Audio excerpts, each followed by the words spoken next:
I'm back. So today it's kind of like a building experiment. So I'm going to teach you how to make a homemade torpedo, just like this one, with this tail.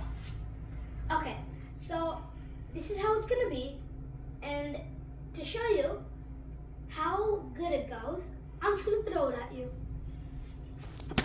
Oh. Okay, it destroyed? Well, I'll show you how to make a homemade torpedo. So this one got destroyed, so bye-bye. Let's put that over there. So you have to take 2 paper towels. You take 2. Don't rip them. Just don't. Just put it like this, and you just need 1 ball. You can choose any. A plastic ball, a bouncy ball, or a foam ball. You can choose any, but it has to be about the size of this. About. So I'm just gonna choose the green foam ball, because why not? So you just put it, not in the middle, but somewhere near the top, but not exactly on the top.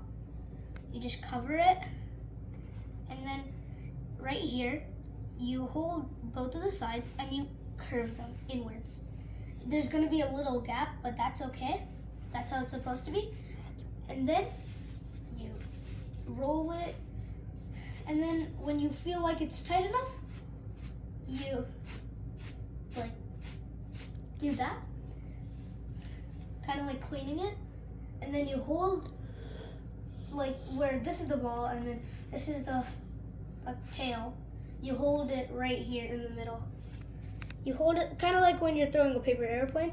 You hold it right there. And then, of course, you stand up and then you throw it. Okay, if it doesn't work, just put tape. Usually mine work, but now it doesn't. So another material is tape. Okay, thanks for watching. Bye.